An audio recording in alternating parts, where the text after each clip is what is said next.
Olá, sejam muito bem-vindos. Este é o podcast Primeira Infância no Ar. Sou Dani Flório e vamos juntos conhecer um pouco mais e refletir sobre primeira infância.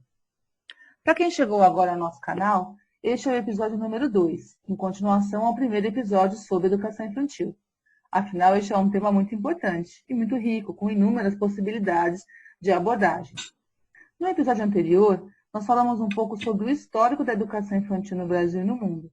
Se você não ouviu ainda, corre lá. E hoje, continuando com o tema da educação infantil, vamos inaugurar os episódios com os convidados para lá de especiais. E começamos com a Maria Tereza Marcílio. Ela é mestre em educação pela Harvard University, é licenciada em pedagogia pela Universidade Federal da Bahia, foi professora da Faculdade de Educação da Universidade de Brasília, coordenou a Secretaria Executiva da Rede Nacional Primeira Infância, é membro da Academia Baiana de Educação e ainda é presidente e consultora associada e fundadora da Avante, Educação e Mobilização Social, sediada em Salvador, e coordenadora regional do programa de Global Leaders for Young Children.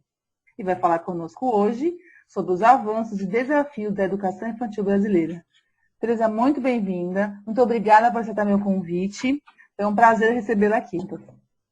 Tá, então, muito obrigada, Dani. Eu é que agradeço a oportunidade de participar desse seu podcast, uma iniciativa muito interessante, né, de divulgar mais ideias, conceitos e experiências sobre a primeira infância, que é, de fato, um período extremamente rico e potente da nossa vida, né? Sim, é isso mesmo. Essa é a ideia do nosso podcast. Então, eu vou começar com algumas perguntinhas para a gente fazer um bate-bola aqui, né? Pergunto e a gente vai conversando um pouquinho. Na sua opinião, Tereza, quais os principais avanços da educação infantil no Brasil das últimas décadas? Eu acho que as últimas décadas, se a gente considerar como um marco a Constituição de 88, se avançou muito no Brasil em relação à atenção à primeira infância, mas principalmente em relação à educação infantil. A gente tem na Constituição o reconhecimento da criança como um sujeito pleno de direitos, e entre os direitos, o direito à educação, o direito ao lazer, o direito à participação, o direito a todos os direitos que o ser humano tem pela Convenção, né? Então, a Constituição é contemporânea da Convenção Internacional dos Direitos da Criança e ela é anterior, inclusive, e o que é muito enriquecedor para nós é que ela preconiza coisas que vieram justamente na Convenção Internacional. Bom, até então, a educação infantil não tinha nenhuma normatização. De um modo geral, as crianças iam para a escola no que se chamava maternal, para as crianças menorzinhas, depois para o jardim de infância, ofertado na rede privada e nas redes públicas, em geral atrelada ao município, mas sem muita definição de financiamento, nem de proposta curricular, nem nenhuma normatização. Por outro lado, havia, historicamente, isso é no mundo todo, mas aqui no Brasil também, um cuidado à primeira infância muito vinculado à área da assistência social. Então, existiam as creches, assim chamadas, que não eram uma creche limitada em idade, eram crianças que iam até, às vezes, 7, 8 anos, e que eram amparadas ou assistidas no âmbito da assistência social, e não havia nenhuma conotação educativa. Isso era voltado para as classes mais vulneráveis, e as crianças eram, na melhor das hipóteses, cuidadas, mas não tinha nenhuma outra atenção, além de um cuidado passivo, digamos assim, né? Bom, com um movimento grande dos educadores do país, né, da academia, dos militantes pelo direito à educação, nós conseguimos, na década de 90, e que culminou com a Lei de Diretrizes e Bases, de 96, que foi um grande avanço para a educação como um todo, à época, né? Não é, como toda lei, ela tem inúmeras questões, mas ela, sem dúvida nenhuma, é um marco em muitas coisas. E ela é um marco para a educação infantil, primeiro, porque coloca a educação infantil como parte da educação básica. Então, a educação infantil de 0 a 6 anos, como direito da criança, passa a integrar o sistema de educação. A ideia do sistema de começar aos 0 e terminar o de educação básica aos 18. Então, a educação infantil, ensino fundamental e ensino médio. Ao tratar da educação infantil, também se definiu uma questão terminológica, que não é só terminológica, né? Mas se definiu que o cuidado e a educação das crianças de 0 a 3 tem o nome de creche, e de 4 na época da LDB, de 4 a 6, a pré-escola. A creche passa, então, a ser uma instituição de educação voltada para atender as crianças de 0 a 3 anos. E a pré-escola, de 4 a 6. Essa unificação de termos é um avanço grande também, porque tira aquela ideia de creche como uma atenção assistencial, sem idade, uma coisa que não tinha nenhum compromisso com o desenvolvimento e a educação das crianças. E, ao mesmo tempo, uniformiza e deixa de haver aquela coisa de que as crianças de classes mais altas iam para maternal e jardim, e as crianças pobres iam para as creches. Então, todas as crianças, seja de escola privada ou pública, se ela tem de 0 a 3 anos, elas estão em creches. Se tem 4 a 6, elas estão na pré-escola. Depois, com uma nova legislação, mas já no século XXI, a pré-escola passou a ser de 4 a 5 e a idade de ingresso no ensino fundamental ficou 6 anos. Mas, enfim, essa entrada de 0 a 5, né, na lei como parte da educação é um avanço tremendo. A lei reconhece também que são componentes indissociáveis da educação infantil o cuidar e o educar. Isso significa que as crianças, desde 0 aos 5 anos, elas tinham que ser cuidadas, ou seja, todos os aspectos relacionados ao cuidado das crianças no sentido do seu pleno desenvolvimento têm que ser assumidos dentro da instituição escolar, mas também um componente educacional desde a entrada das crianças. E aí a gente pode perguntar, como é que se educa uma criança de creche de 0 a 3 anos? São, obviamente, uma perspectiva diversa da escola tradicional e do ensino fundamental. Né? Tem que se levar em conta todas as características peculiares dessa época, dessa faixa etária, de como essa criança aprende. É uma fase em que as crianças, o indivíduo, o ser humano, tem os maiores saltos no seu... Né? Se você pensar, a gente aprende a falar, a andar, a se movimentar, a ter mais autonomia, a comer com sua própria mão, a se relacionar. Enfim, são ganhos que em 5 anos que você, mais do que em qualquer outra fase, né? As conquistas que acontecem nessa idade. Então, a possibilidade, o potencial que a criança tem de aprendizagem, de desenvolvimento é imenso.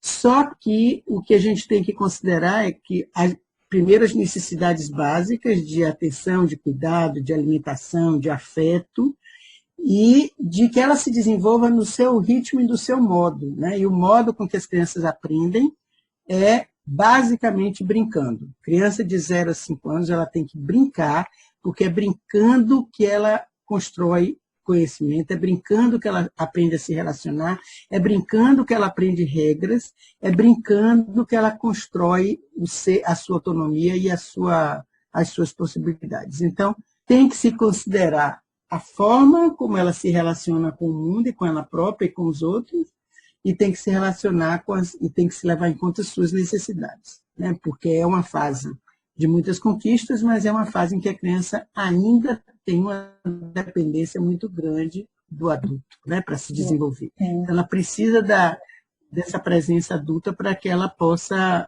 atingir o seu pleno potencial. Então, a lei foi um grande avanço nesse sentido, né? E modificou muito, muito. Para quem já trabalha nessa área há muitos anos, eu vejo como avançamos. Ainda falta muito, mas o avanço foi muito grande. E com a LDB vieram outras regulamentações e normas, né? Vieram as diretrizes nacionais curriculares para a educação infantil, que é um documento belíssimo.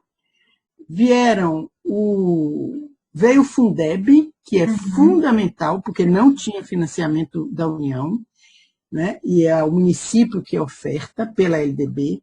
Então, é o ente mais demandado e, em geral, com menos recursos da federação, que é o município, responsável por esse atendimento, porém, com financiamento quase nenhum. Então, incorporar as creches e a pré-escola ao Fundeb, que só veio isso pelo menos 10 anos depois da LDB, foi também fundamental para que isso ganhasse corpo.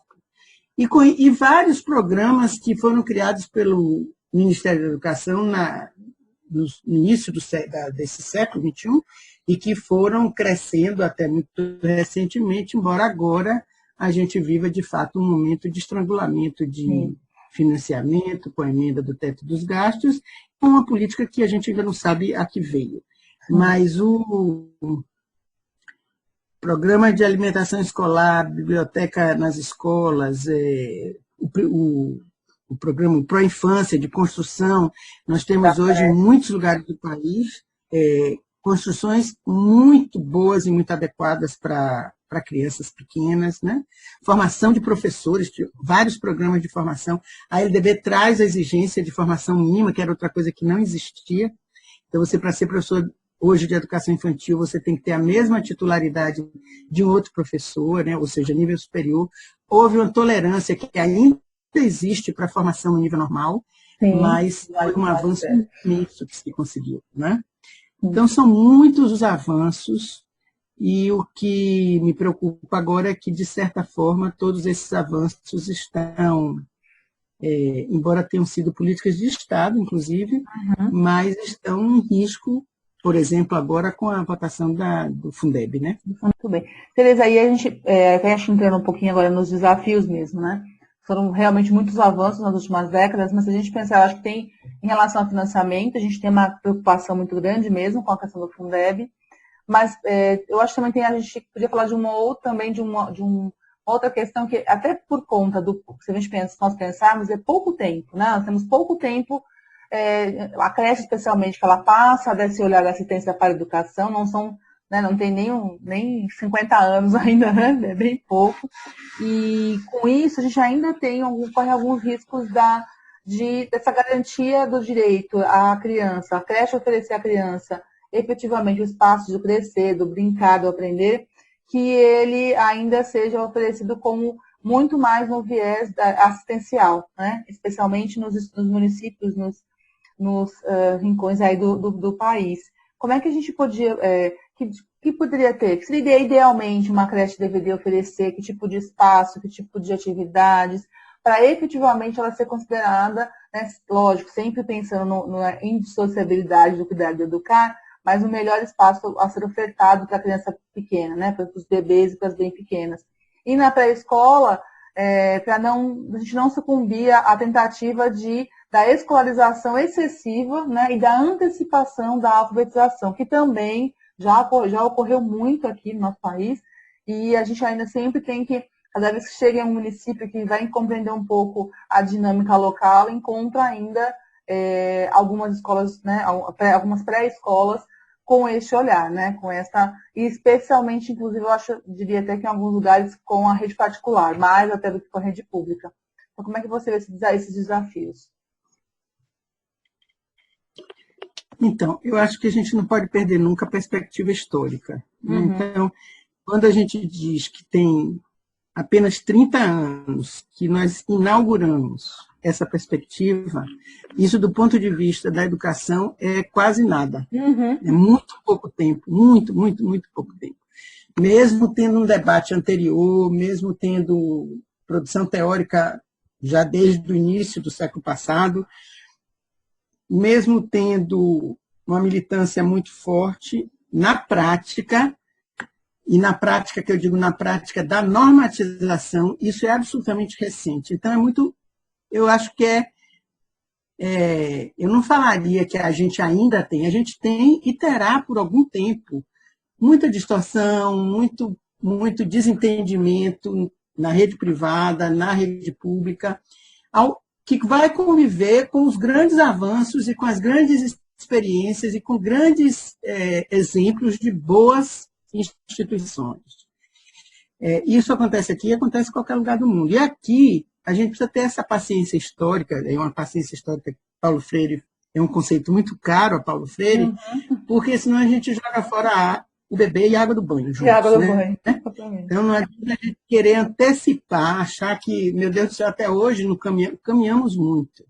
Mas vamos continuar tendo, porque isso é um trabalho, o trabalho de educação é você planta a semente para colher daqui a 30, 40, 50 anos. Né? Então, nós estamos plantando sementes. Em relação à qualidade, eu acho que a gente teve um outro marco, além das diretrizes curriculares e dos programas de formação de professores, a gente teve a BNCC. A BNCC, de um modo geral, ela tem problemas graves, de várias ordens.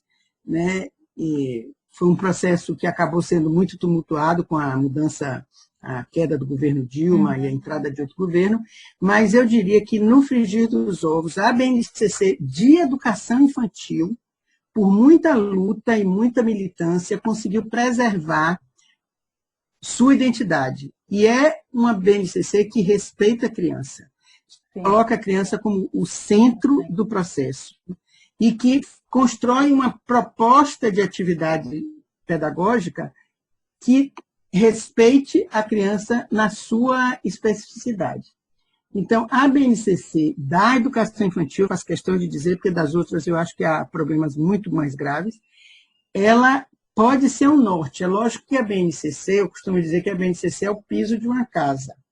Ou melhor, o piso de uma casa é a norma, são as diretrizes, é a lei.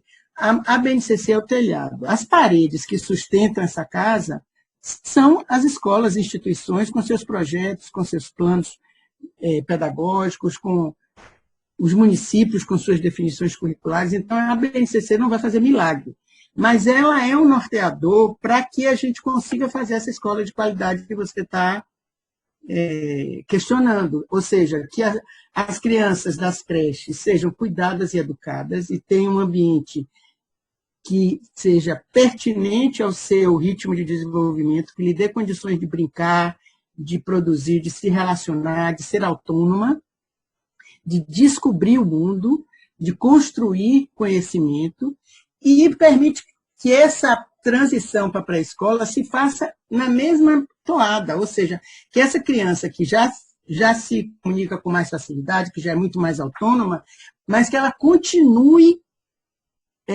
sendo centro e que ela continue no processo de aprendizagem, tendo como eixo central brincar. Realmente, há no Brasil uma tendência que é um absurdo, que existe em outros países e que é a mesma disputa teórica, só que em alguns países a disputa teórica, graças a Deus, tem sido ganha por esse, onde eu me incluo, né, de colocar a criança como centro e usar a brincadeira e usar todos os conhecimentos sociais, por exemplo. Não é que a criança que brinca é uma criança que não vai ter acesso à literatura, ao contrário. Literatura, os objetos de escrita e leitura estão na sala, mas a forma como você traz isso, a forma como a criança se relaciona, o que se propõe é que é diferente. Então, não se trata de dizer, é só brincar, então a criança não aprende nada. Não, a criança aprende tudo, convive com tudo, mas dentro da sua modalidade de desenvolvimento, dentro das suas possibilidades de desenvolvimento, que são enormes. Então, essa pressão por antecipar conteúdos, ou para dizer que tem que alfabetizar, a alfabetização é um processo longo que começa desde que você nasce, que você se insere numa sociedade letrada. Né? E se a escola souber trabalhar, e nesse sentido, eu volto a dizer, a BNCC dá diretrizes nesse sentido, de como organizar as práticas, e além da BNCC, gente, tem muito material produzido pelo Brasil, pela Academia do Brasil, pelo próprio MEC anteriormente, nas outras gestões, que orientam esse trabalho. Né? Muito já se fez. Tem os indicadores de qualidade da educação infantil, uma produção desde 2009 do MEC, teve vários outros materiais que, se forem bem utilizados, com certeza a gente vai avançar. Agora, não é milagre, não é da noite para o dia. A educação não se faz assim. A educação é a longo prazo. É um processo mesmo, né? É, Aos poucos. E que bom que já tivemos avanços, né? E agora é tentar aí manter os avanços que tivemos, né? Avançar ainda mais e superar esses desafios. Tereza, muito obrigada. infelizmente, só para terminar, Diga, a diga. gente está não só tendo que avançar, como a gente está tendo que segurar o que se É, conseguiu, porque segura- o cenário é muito negativo. segurar, preservar aquilo que já se conquistou agora, né? E tentar É, avançar aos poucos, porque infelizmente os riscos são muito grandes, né? exato. Tá? Tereza, muito obrigada. Foi um prazer conversar com você. Espero que todo mundo que ouviu tenha gostado. E se você quiser fazer encerrar, para que depois a gente possa concluir nosso podcast de hoje. Eu agradeço de novo, Dani. Eu acho que eu gosto muito de falar de educação, porque eu acho que é uma área que muito, muito vital para o país, em que se conhece pouco, na verdade, né? E como é uma área que afeta todo mundo, tem muitas ideias circulando, mas no frigir dos ovos a gente acaba não tendo as informações mais consistentes, acessíveis a todas as pessoas, né? Então há uma certa desinformação, há uma